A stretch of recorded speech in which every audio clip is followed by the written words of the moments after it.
You remember getting your homework back with stars on it, right? Teachers loved you. Your parents bragged. Everything clicked without trying.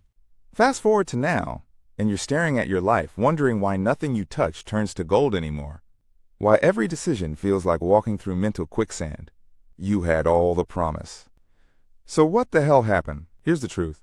Being the smart kid wasn't the blessing everyone told you it was. It was a trap, and you're still stuck in it. I'm going to break down exactly how early success rewired your brain to sabotage you, and more importantly, how to escape it. Let's get into it. The praise addiction. You got hooked on something dangerous early. Effortless success. When things came easy, you learned that your value lived in being right, being fast, being perfect without breaking a sweat. Your brain made a deadly connection. Struggle equals failure. So now, as an adult, the moment something gets hard, your entire nervous system screams abort mission. Here's what this looks like now. You start a project excited, hit the first real obstacle, and suddenly you're scrolling social media. You think about switching careers but never pull the trigger. Because what if you're not immediately good at it? You ghost opportunities that could be amazing because they'd require you to look stupid for a while. The fix starts with rewriting one sentence in your head. Change, I'm not good at this, to not good at this yet. That word yet is a trap door out of the cage. Then do this. Pick something low stakes you're genuinely bad at and suck at it on purpose for 30 days. Here are some examples. Pottery. Skateboarding. Speaking Portuguese. Let yourself be the village idiot. Your brain needs proof that struggle doesn't kill you. It needs new data that says your worth isn't tied to instant mastery. Analysis paralysis is your default setting. Your brain is a Ferrari engine, but you're using it to run simulations instead of going anywhere. You can see 17 versions of every future, calculate every risk, anticipate every way things could implode. So you research, you plan, you wait for perfect clarity, and you stay exactly where you are. This isn't intelligence. This is fear wearing an intelligence costume. You're overthinking because thinking feels productive without the risk of actually failing. Your brain would rather torture you with possibilities than face one real outcome. Here's what you do. Set a decision timer. Here's how it works. Small decisions get 5 minutes. Medium decisions get 48 hours. Big decisions get 1 week. When the timer ends, you choose with whatever information you have. Not perfect information, whatever you have. Then you move. Because here's the thing. You're never going to feel ready. That feeling you're waiting for doesn't exist. Confidence comes after action, not before it. You're trying to think your way into courage, but courage is built by doing scared things repeatedly until they're boring. Imposter syndrome is eating you alive. You feel like a fraud who got lucky. Everyone's about to discover you don't actually know what you're doing. This isn't humility. This is a specific wound from being praised for being smart instead of working hard. You never built the muscle that says, I earned this through effort. You only learned, I have it or I don't. So now when you succeed, you can't own it. When you fail, it confirms your secret fear that you were never that special to begin with. You're trapped between terror of being exposed and inability to accept your own competence. It's exhausting. Stop trying to feel deserving. You're never going to feel deserving, so quit waiting for it. Instead, do this. Keep a done list, not a to-do list. Every day write down what you actually accomplished. Not what you should have done better. What you did. Your brain is wired to dismiss your wins and amplify your gaps. You need a physical record that fights back against that lion voice. Look at it when the imposter feeling hits. You're not collecting evidence of your worth.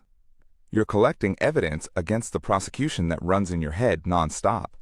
Perfectionism is dead weight. You think perfectionism is your edge. It's not. It's a cage. It's why you have 17 half-finished projects and 0 completed ones. It's why you edit the same paragraph for 3 hours. It's why you'd rather do nothing than do something imperfectly. Perfectionism isn't about excellence. It's about control. It's about never being vulnerable to criticism because you never actually put anything out there. It's emotional armor that's so heavy you can't move anymore. Here's your new standard, good enough to ship. Not good enough to be perfect. Good enough that it does what it needs to do and you can move on. Aim for version 1, not final form. Because here's what perfectionism steals from you. Repetition. And repetition is the only thing that actually makes you excellent.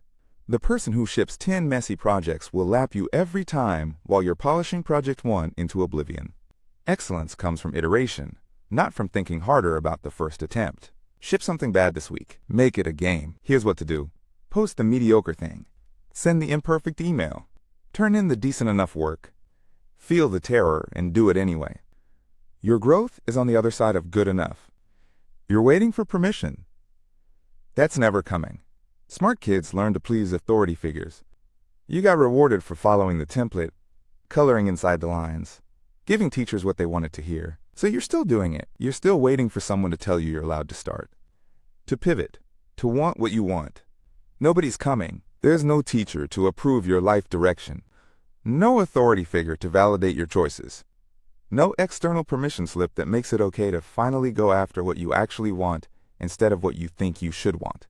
You need to become your own authority. That means making choices that disappoint people. That means trying things that have no precedent in your family or friend group.